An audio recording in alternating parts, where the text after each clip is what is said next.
You are watching B-Boy Feed TV. Like, subscribe, kisha turn on notification. Asante.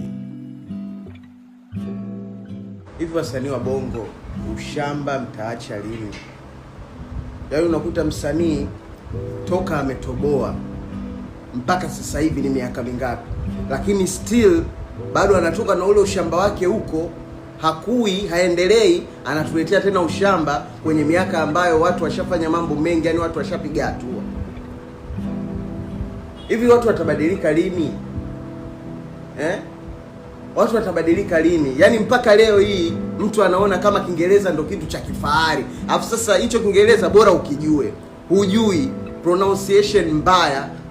Alafu mtu unang'ang'ania kuongea Kiingereza ambacho hata hao mashabiki zako wenyewe ambao unasema unataka wasikie, wapate habari pia hawaelewi.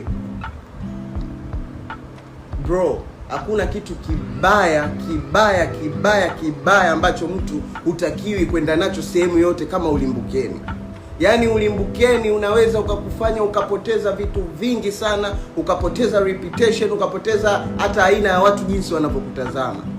Yaani ulimbukeni ni kitu kibaya sana. Unajua sasa hivi tumefika kwenye wakati watu wanaogopa kusaidia watu ambao wana uwezo mkubwa wa kufanya makubwa kwa sababu ya ushamba wa watu ambao wanafanya, ambao tayari wameshasaidiwa. Yaani mtu anaogopa kabisa, yani leo nimchukue huyu nimpeleke hapa, nimchukue huyu nimtoe nimpeleke hapa, usi atakuwa kama yule. Yaani watu wanaogopa kupitia nyinyi, yaani watu hawana cha kujifunza tena kupitia nyinyi. Kwa sababu nyinyi mnafanya hivyo ni kama kuwaharibia wale watu wengine pia waogope kusaidiwa, waendelee kustruggle hivi. Wewe unasema kwamba ulikuwa na kipaji ndio maana ukaweza kufika hapo. Hivi kuna watu wangapi huko mtaani wana vipaji na bado wako huko mtaani? Yaani kuna watu wangapi ambao wanajua sana na bado wapo huko mtaani? Kila kitu kinabidi kishikwe mkono kiweze kufika pale. Kwa hiyo pale kidogo ambapo wewe unaona mtu alikupush, you have to appreciate it. Sio kuanza kusema mimi nilikuwa na kipaji chako wewe kilikutoa, kipaji chako wewe ndo kilikufanya uwe hapo, kipaji chako wewe ndo kilifanya watu wakujue. Wewe ulikuwa unaimba, ulikuwa una rekodi, ulikuwa unafanya vitu. Nani alishawahi kukujua? Yaani nani alishawahi kukuona na kama wewe kweli una kipaji? Kuna watu wangapi bwana wana vipaji huko mitaani? Watu tunapishana na watu kila siku. Watu TikTok huko wanatoa majimbo, watoto wadogo wanatoa nyimbo, wanaimba baibuda za ukweli, wanaaini kweli, lakini still bado wachanga, bado wapo huko mitaani, na watu wanaogopa kuwasaidia kwa sababu wanaamini wakija kuwasaidia wanaweza wakaja kuwa kama nyinyi washamba, wanaweza kuwa kama nyinyi malimbukeni, wanaweza kuwa kama nyinyi mayuda, watu ambao mnasaidiwa alafu baadaye mnaenda mnageuka watu. Mnakuja hapa somebody.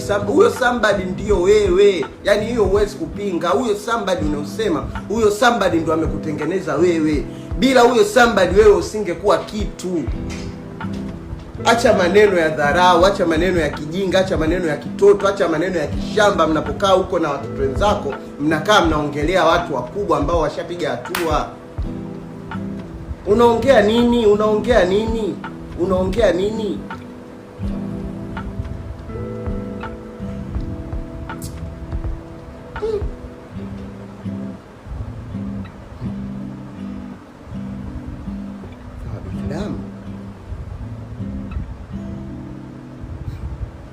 Wewe mtu amekuokota, unanuka jasho.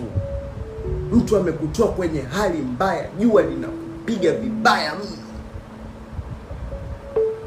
Kila siku unaenda unamuomba mtu msaada. Mtu anakupa nafasi, unapata nafasi, eti leo bana big ushamba. Yaani hata Mungu mwenyewe vitu kama hivyo akiona, naamini anaona hawa binadamu niliwatengeneza ni bogus kabisa.